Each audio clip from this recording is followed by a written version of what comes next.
Next up, coming to the stage, please welcome Andrew Peterson.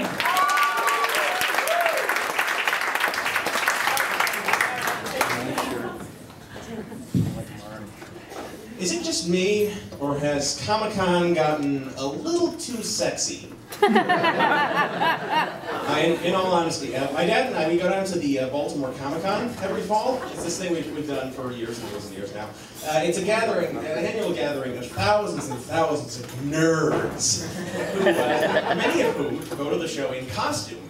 Now, I'll usually wear kind of like what I'm wearing now, basically, but these people really go all out. For example, last time we're in line, it's a really long line, by the way, and who should march by but a group of stormtroopers?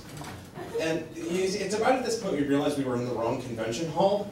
We had stumbled into Ku Klux Klan by mistake. So we hightailed it out of there and went next door, ran into some Star Wars fans, and one thing led to another.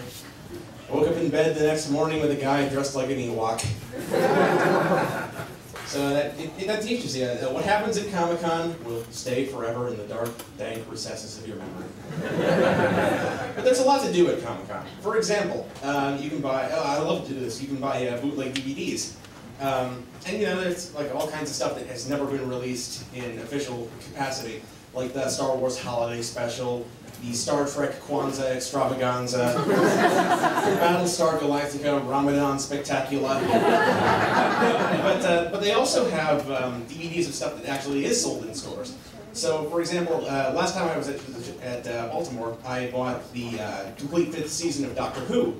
What they didn't tell you on the package was it actually contains episodes 3, 8, 7, episodes 2 and 5 from the previous season, and 3/8 of the Care Bears movie.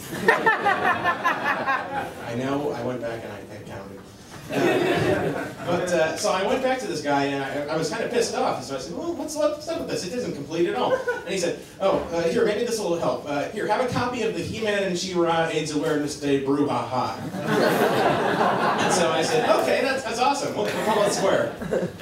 But another thing people do at sketches is they take these sketchbooks and they go around to all the artists and they collect sketches. Now, when I was 12, my dad gave me my first sketchbook, which looks a lot like this one. I have a couple that I've gotten since then. But, and he said that there were artists all over the place, and that many of them wouldn't be charging anything. So, I have always been extremely frugal. So, hot damn, I'm gonna get some free stuff. And I ran off with a sketchbook in hand. I walked up then to the first person I saw, and I asked for a sketch. So the guy said, yeah, I'm actually a writer, but I could do a sketch for you, but it wouldn't be that good. So I said, could you write anything? And he said, well, sure. And so he wrote me something, and I won't repeat it here for the sake of decency, but regardless to say, it cost me $25 and my innocence.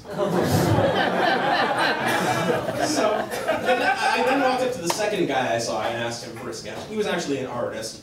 And he said, I said, are you sketching? And he said, well, yeah, what would you like? So I then made a huge mistake, and I said, surprise me. So I want you to think right now, I'm 12 at this point, okay? What do 12-year-olds love above all else? This guy really managed to encapsulate that. It's a cartoon cat shooting heroin into its arm. He then said, that'll be $50. I'm just joking. What he really said was, that'll be $75. So, I mean, like, what lesson am I supposed to take away from this? So, instantly, I had some idea. So when I went home from that show, I went to the local heroin store, and I bought the biggest container of heroin that I could carry. I brought it home, and I sat in a big comfy chair, I set it down on my lap, and I stroked it like Blofeld. And then, as I was doing so, I injected liquefied cat into my arm. But you know, that seemed impractical in the long run, so instead I just started sniffing. And if you excuse me, I have some glue to sniff now. So thanks guys, you've been great.